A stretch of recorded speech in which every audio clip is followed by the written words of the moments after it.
franktalks.com. Relationships, sex, passion with Dr. Laurie Betito. Hear the show live weeknights 10 to 11 on CJAD 800.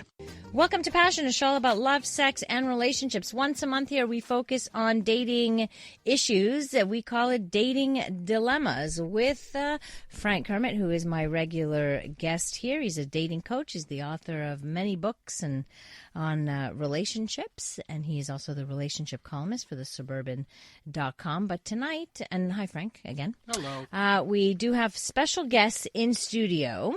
There's a new thing in town for daters. So if you are single, you are going to want to hear this because brand new service. It's called MINGL, new kind of speed dating. And joining us in studio to talk about it is our Danny, Cynthia, and Vanessa. Welcome, guys. Hi. Good evening. So tell us first, what is MINGL, spelled M-I-N-G-L, just so people can know. Go ahead. Cynthia, what is it? So MINGL is a Montreal-based speed dating agency that we just recently launched, and it really caters to a sophistication and a certain elegance, let's say.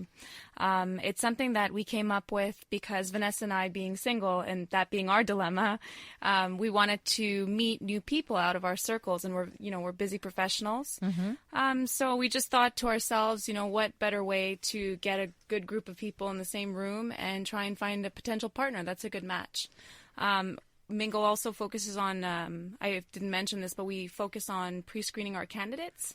Okay. So we try to bring in individuals that, have a certain character, or let's say, or a certain personality type that we want to attend our events. And from here, we, organize an event, and we hope that they find a partner that'll suit them. And it's the regular speed dating kind of rules apply, so 7-minute conversation things. Yeah, we're aiming to have 7-minute dates, anywhere from 6 to 7 dates within a, let's say, 2-hour time frame. Mm-hmm. And pretty much the same rules apply. However, we don't want to do the tacky bells and whistles and, loud music. We kind of want to keep it classy and have an air of sophistication, like I mentioned. Okay. So just a lot of people complain about that when they go to a speed dating event, they kind of bring all kinds of people together, right? So it's a huge age range. It's whoever can show up, really, and that's what doesn't work for them. So is that what you're addressing, in fact, instead, is like doing it differently than that? Yeah, a little bit. We're going to be using what we call key relationship indicators. So we're not going to have a multitude of questions, but we're going to have enough questions to really understand what the person is all about career-wise, what is their lifestyle like, what they're looking for, what they're not looking for. And based on that, we'll be able to match the right people together. So you're bringing up a very good point. Recently, Vanessa and Cynthia have gone on some speed dating events, and they're good events, but one of the things how they group people together is just by age. We want to go a little bit above and beyond that and try to group people that have the same interests and really have the best chance to connect and to have a long-lasting relationship. So that's really what we're trying to do. Right, and I know, Frank, that makes sense to you, right, as a dating and relationship coach. Anything that works to bring people together is something I support. Right, yeah. So it's all good. But I like the idea of a bit of pre-screening beforehand. I think makes sense and appeals to a lot more people, or a lot of people who have found this experience maybe not so good, right? Absolutely. We also, I forgot to mention, but part of the original concept was trying to revive in-person dating. So we're trying to get away from the swiping and the online dating and just kind of screening profiles really quickly based off of images. And, we were kind of quickly discussing it earlier, and it's important to have a little bit of, personal interaction with someone to know if you have a connection with them and to be able to see them and determine that. And I think you can do that in 7 minutes. I think you can do that actually in just a couple of minutes, to tell you the truth. Exactly. Yeah. Yeah, we're for the same. I just want to ask you, Frank, as just from a research perspective, do you have any research on how long it takes to form a first impression? People will form first impressions on nothing more than their own past experience and anything you may trigger.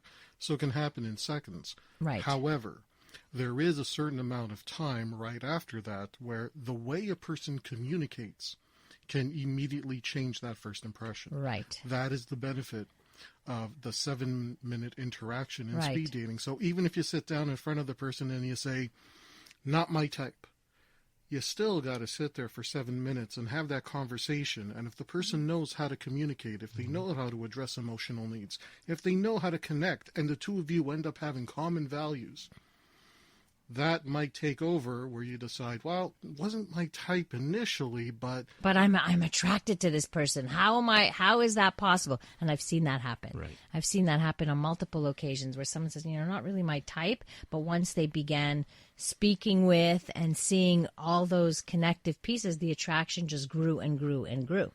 Even though they were completely not their type. sometimes those connections are even stronger because they're not distracted by the initial attraction.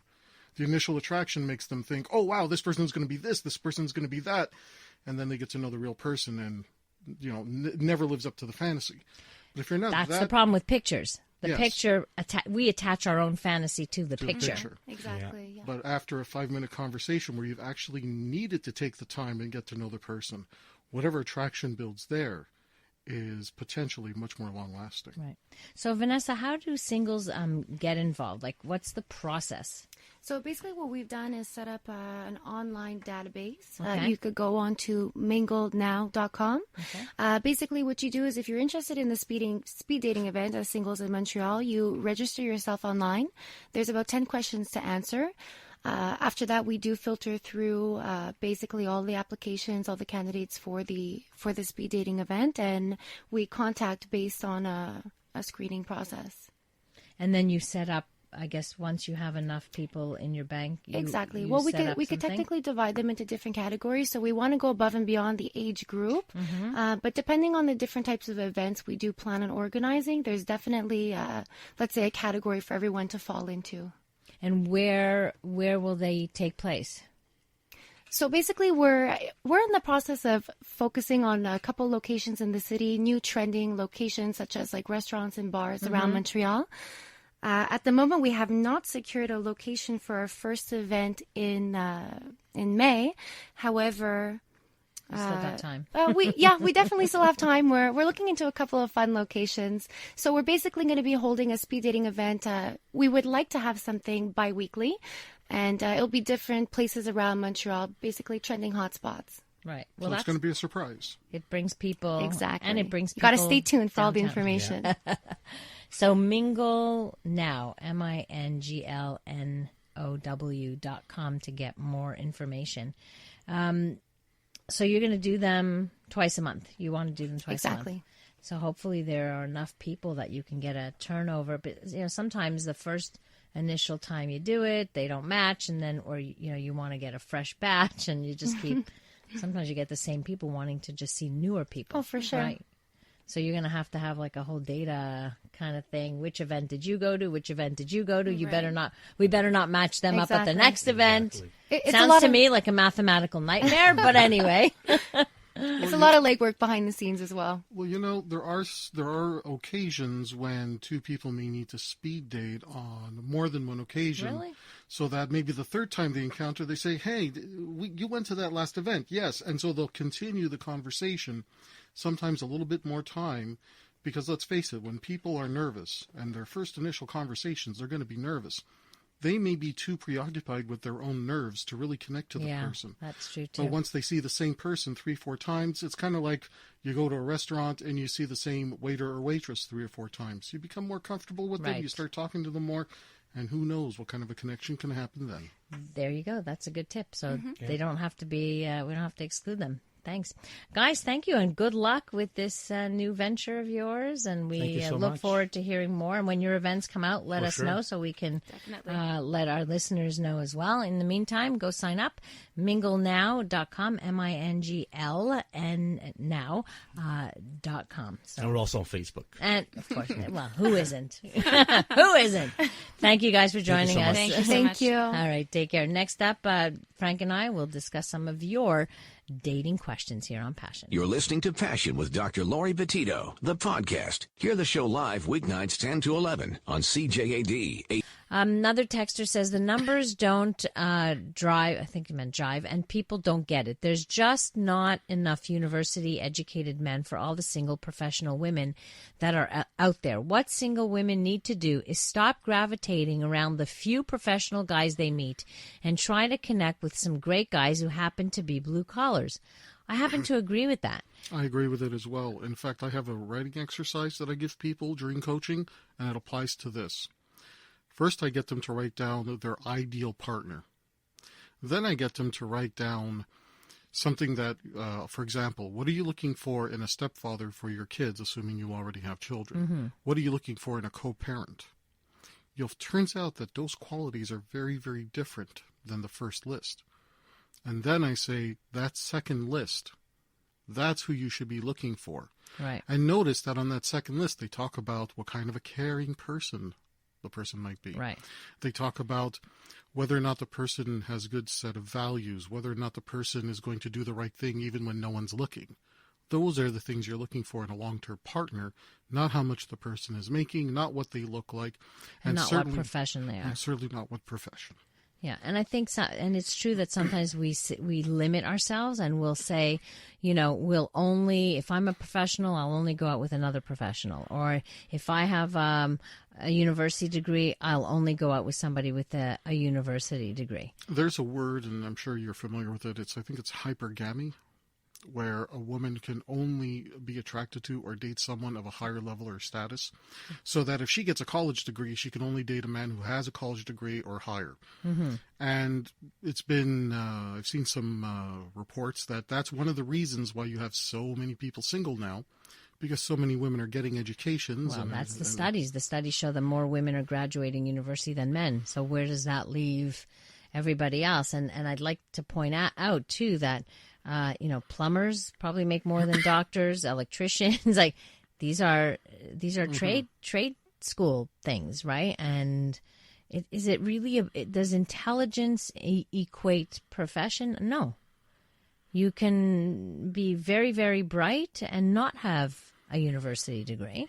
The idea and still be also, successful. Yeah, and one of the reasons that men don't have as hard a time meeting people is because when they're looking for a partner, they're not looking for somebody who's equal or above them.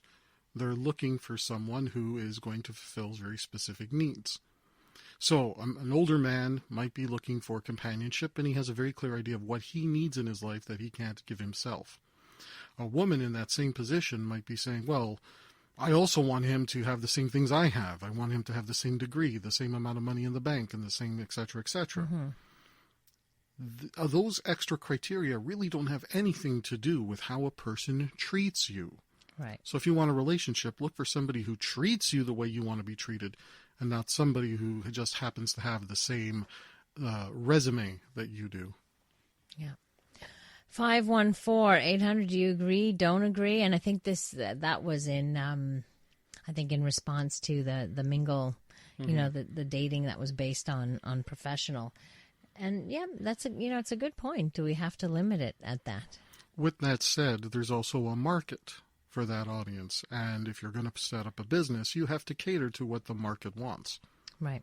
So if you're dealing with men and women who are in, let's say, the medical profession, and they only want to date people within the medical profession, and there's enough of a number that you can set up a business to meet that need, then power to them. Let them take a shot. There's niches. 800. Dating dilemmas tonight on the program. Frank Kermit with us. We have a texter from Alberta says, in Alberta, blue collar or trade workers make 3 times the average income of most male professionals. Awesome. Exactly. We have a listener in Alberta. That's awesome. right. But awesome, too, with what he says. It's absolutely true. Right. And again, professional doesn't necessarily mean smarter. I'll also go on a limb to say that even though blue-collar workers make more money, that still doesn't necessarily mean they're better relationship candidates either. White-collar workers make more money. Well, white-collar, blue-collar, You know what? It doesn't matter how much money you make, because Right. if you don't know how to be in a relationship, you're not going to be a great relationship partner. Right. So who It's cares? a skill set. So, It's a exactly. skill set. Need help with love, sex, dating and relationships? Visit Frank MINGLETalks.com. What do you do when you feel like a fool? When your heart has been broken again? Pick up the phone or get onto Skype and talk on a private session. Yeah, get a little help from Frank Talks. Whoa, whoa, get by with a little help from Frank Talks. You gotta try a little help from Frank Talks.